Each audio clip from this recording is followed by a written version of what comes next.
I guess it's time for another archetypes that deserve more support discussion. I've decided to make these shorter than the first one, limiting them to only 2 archetypes, but the same rules of 2 cards only apply. The first archetype that should receive support is a rather powerful archetype in the past based around destruction, floating, and raw attack power. Unfortunately, it has been somewhat power creeped out of the meta due to its focus on a specific XZ monster and the expansion of non-destruction based monster removal. The archetype, Battlin Boxer.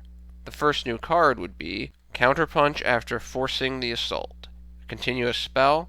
Once per turn, during either player's turn, when your opponent activates a card effect, you can send 2 Battling Boxers from your deck to the graveyard to change the effect of the card to your opponent selects one monster on their field and destroys it. If your opponent does not control a monster, you take 500 damage. This is a critical new card because it allows Battlin Boxers to abate the problems associated with all of the new ways players can get around the anti-destruction and floating destruction effects of Lead Yoke and Nova Kaiser.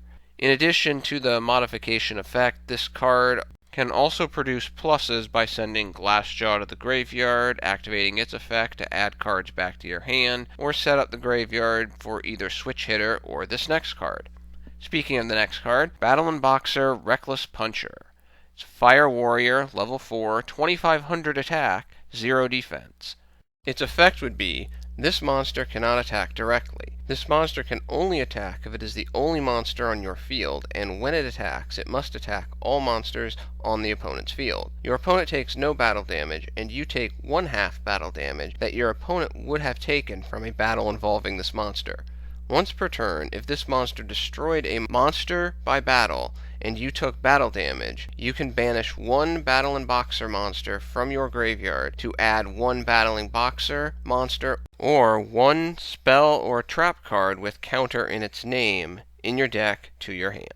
I will admit that I have reservations about how powerful this card is. It might be too powerful, but it's also the complete beat stick that I think Battlin Boxers need to evolve beyond just being a somewhat slow XZ summoning deck, because even Lead Yoke starts off slow at 2200, and even with Counterpunch, there are still a lot of ways of just getting Yoke off the field rather effortlessly, causing the Battling Boxer player to minus. Reckless Puncher really seems to be the type of card that Battling Boxers need to fight against a field of floaters or a field of pendulum monsters, but there is cost to your own life points to do so. Revival cards can be combined with this card to inflict damage after the opponent's monster has been cleared from the field by Reckless. Finally, this card can search after it destroys a monster, heavily augmenting the consistency of the deck. Moving on to the second archetype that I think should get support in the near future, PSY-Frames. While PSY-Frames are still a rather new archetype and could still get some new support in the future, it does not appear that any support is forthcoming.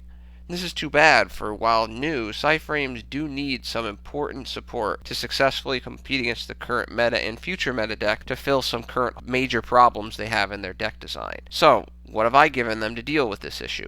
The first card, PSY-Frame Sigma. Light, Psychic, level 4, 1500 attack, 1500 defense. Once per turn, during either player's main phase, you can reveal 1 PSY-Frame monster in your hand to your opponent to remove this card from play until the end phase. When this card is removed from the field by its own effect, you can return 1 PSY-Frame monster in your hand to your deck, then add 1 PSY-Frame card from your deck to your hand. You can banish this card from your graveyard to return 1 PSY-Frame monster not named PSY-Frame Sigma in your graveyard to your hand.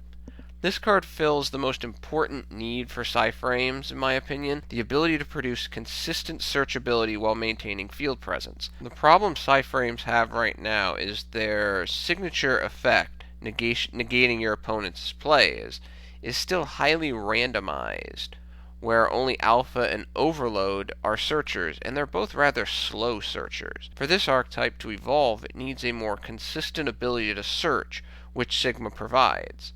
However, the searching is balanced in that it does not produce a plus, but instead exchanges one negation ability for another. Sigma also has Omega's escape effect, and can search from the graveyard as well, via banishing itself if it's been destroyed or discarded or something. Finally, it can be normal summoned, which is also important because it allows PSY-Frames to produce a level of field presence without relying on the opponent or various tech cards. For the next card, PSY-Frame AMPLIFIER. It's a continuous spell. When a PSY-Frame monster is special summoned from the hand by its own effect, add 1 counter to this card. Once per turn, you can activate one of the following effects, depending on the number of counters on this card. At least 2. During your turn, you can negate all opponent's monster effects, and those monsters are unaffected by your opponent's card effects until the next end phase. At least 3. Target 1 card on your field. The targeted card cannot be targeted or destroyed by opponent card effects until the opponent's next end phase. At least 4. During either player's turn, remove 2 counters from this card to negate the activation of an opponent's card effect and banish that card. Finally, it would have the general effect. If this card would be destroyed, you can banish 1 Psychic Synchro monster from your graveyard. This card is not destroyed.